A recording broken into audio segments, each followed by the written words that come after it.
Assalamualaikum warahmatullahi wabarakatuh. Kami di sini dari kelompok 2 yang terdiri dari Nabila Raihanisa, Lukidul Hajah Al-Habsi, dan Sifa Ulia akan menjelaskan tentang liabilitas tidak lancar. Dasar-dasar obligasi. Obligasi merupakan suatu bentuk wesel bayar dengan bunga dan untuk mendapatkan suatu modal jangka panjang dalam jumlah yang besar. Manajemen perusahaan biasanya harus memutuskan apakah suatu perusahaan itu akan menerbitkan saham biasa atau obligasi. Aplikasi menawarkan 3 keuntungan atas saham biasa, yaitu yang pertama, tidak mempengaruhi pengendalian pemegang saham. Yang kedua, menyebabkan penghematan pajak. Yang ketiga, potensi laba per saham yang mungkin lebih tinggi. Selanjutnya, akuntansi untuk pelunasan obligasi. Perusahaan penerbit obligasi dapat diaplikasikan ketika membeli kembali atau ketika pemegang obligasi menukar aplikasi konversinya menjadi saham biasa. Berikut adalah ayat jurnal untuk mencatat penarikan obligasi. 1. Melunasi obligasi pada saat tanggal jatuh tempo. Terlepas dari penerbitan harga obligasi, nilai buku obligasi pada saat jatuh tempo akan sama dengan nilai nominalnya. Di bawah ini merupakan contoh jurnal untuk mencatat penarikannya. Yang kedua, melunasi obligasi sebelum tanggal jatuh tempo. Aplikasi dekat dapat dilunasi sebelum tanggal jatuh tempo. Perusahaan dapat memutuskan untuk menarik kembali aplikasi sebelum tanggal jatuh tempo untuk mengurangi biaya bunga dan untuk menghilangkan utang dari laporan laba rugi. Dan di bawah ini merupakan contoh jurnal untuk mencatatnya. Penerbitan obligasi. Obligasi dapat diterbitkan sebesar nilai nominal, di bawah nilai nominal atau diskonto, atau di atas nilai nominal premium. Harga obligasi baik untuk penerbitan baru maupun obligasi yang sudah beredar dinyatakan sebagai persentase nilai nominal obligasi. Nilai nominal tersebut biasanya sebesar 1.000. Dengan demikian, sebuah obligasinya bernilai 1.000 dengan nilai tertera 97 berarti harga jual obligasi tersebut 97% dari nilai nominal atau 970. Penerbitan obligasi pada nilai nominal. Asumsikan bahwa pada tanggal 1 Januari 2014, Kanlestik menerbitkan obligasi senilai 100.000 5 tahun 10% pada harga 100 atau 100% dari nilai nominal. Jurnal untuk mencatat penjualan adalah sebagai berikut. Kanlestik melaporkan uang obligasi dalam liabilitas tidak lancar di laporan posisi keuangan karena tanggal jatuh temponya adalah 1 Januari 2019 atau lebih dari 1 tahun. Selama jangka waktu obligasi tersebut, perusahaan membuat jurnal untuk mencatat bunga obligasi. Asumsikan bahwa bunga dibayarkan secara semi tahunan yaitu pada tanggal 1 Januari dan 1 Juli atas obligasi Kanlestik.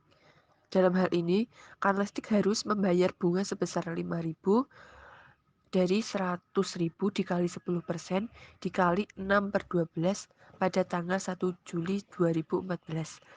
Ayat jurnal ketika melakukan pembayaran bunga obligasi dengan asumsi tidak ada bunga akrual periode sebelumnya adalah sebagai berikut. Pada tanggal 31 Desember, Kanlestik mengakui beban bunga sebesar 5.000 dari biaya yang dikeluarkan sejak 1 Juli dengan jurnal penyesuaian sebagai berikut. Perusahaan mengklasifikasikan uang bunga sebagai liabilitas lancar karena transaksi tersebut dijadwalkan untuk pembayaran tahun depan. Ketika Kanlestik membayar bunga pada tanggal 1 Januari 2015, perusahaan mendebit uang bunga dan mengkredit kas sebesar 5.000. Kanlestik mencatat pembayaran pada tanggal 1 Januari sebagai berikut. diskonto atau premium obligasi. Bila obligasi dijual kurang dari nilai nominalnya, selisih antara nilai nominal obligasi dan harga jualnya disebut diskonto atau diskon. Bila obligasi dijual lebih dari nilai nominalnya, selisih antara nilai nominal dan harga jualnya disebut premium. Penerbitan obligasi pada nilai diskonto. Penerbitan obligasi di bawah nilai nominal atau dikenal dengan istilah penerbitan pada nilai diskonto menyebabkan total biaya pinjaman berbeda dengan bunga obligasi yang dibayarkan.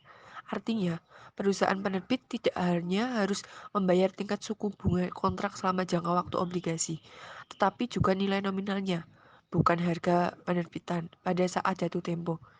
Oleh karena itu, selisih antara harga penerbitan dan nilai nominal obligasi atau harga diskonto adalah biaya tambahan untuk pinjaman. Perusahaan mencatat biaya tambahan ini sebagai beban bunga selama umur obligasi. Penerbitan obligasi pada nilai premium. Penjualan obligasi di atas nilai nominal menyebabkan total biaya pinjaman menjadi kurang dari bunga obligasi yang dibayarkan. Premium obligasi dianggap sebagai pengurang biaya pinjaman. Perusahaan mengkredit premium obligasi pada beban bunga selama masa pinjaman obligasi. Akuntansi wesel bayar jangka panjang. Kegunaan wesel bayar dalam pendanaan hutang jangka panjang sangat umum terjadi. Wesel bayar jangka panjang serupa dengan wesel bayar jangka pendek berbunga. Namun, pada jangka waktu wesel bayar jangka panjang bisa melebihi 1 tahun. Dan apabila pada saat tingkat suku bunga tidak stabil, kreditur mungkin akan menyetarakan suku bunga wesel jangka panjangnya pada tingkat suku bunga pasar, agar pinjamannya dapat bersaing. Wesel bayar jangka panjang dapat dijaminkan menggunakan sebuah hipotek atas aset tertentu sebagai jaminan pinjaman. Dalam praktiknya, persyaratan wesel bayar jangka panjang tersebut mengharuskan peminjam untuk melakukan pembayaran angsuran yang sama selama jangka waktu pinjaman, dan setiap pembayaran terdiri dari bunga atas saldo pinjaman yang belum dibayarkan dan pengurangan pokok pinjaman. Sementara jumlah total pembayaran tetap konstan. Bunga menurun setiap periode pembayarannya, sedangkan porsi yang ditetapkan pada pokok pinjaman meningkat. Berikut adalah daftar contoh pembayaran cicilan hipotek dan contoh pencatatan pada ayat jurnalnya. Selanjutnya yaitu penyajian dan analisis laporan. Yang pertama, penyajian, di mana perusahaan melaporkan liabilitas tidak lancarnya di bagian terpisah dari laporan posisi keuangan sebelum rehabilitas lancar, dan sebagaimana ditunjukkan pada gambar halaman 24. Perusahaan menggunakan laporan utang jangka panjang yang telah jatuh tempo berdasarkan liabilitas lancar, dan jika dibiarkan dalam 1 tahun atau siklus operasi, mana yang lebih lama. Yang kedua, analisis. Pemberi pinjaman jangka panjang dan para pemegang saham akan selalu tertarik pada tingkat solvabilitas jangka panjang perusahaan. Salah satu titik hal yang membuat investor tertarik, khususnya adalah kemampuan perusahaan untuk membayar bunga saat jatuh tempo dan mampu melunasi pinjaman sesuai nilai nominalnya pada saat jatuh tempo perusahaan. Dalam hal ini, kita akan melihat dua rasio yang memberikan informasi tentang kemampuan membayar hutang dan solvabilitas perusahaan dalam jangka panjang. Yang pertama, rasio utang terhadap total aset, yaitu rasio yang mengukur persentase total aset yang diberikan oleh kreditur. Yang kedua, rasio kemampuan membayar bunga, yaitu menunjukkan kemampuan perusahaan untuk memenuhi pembayaran bunga pada saat jatuh tempo. Berikut adalah contoh perhitungan rasio utang terhadap total aset dan kemampuan membayar bunga.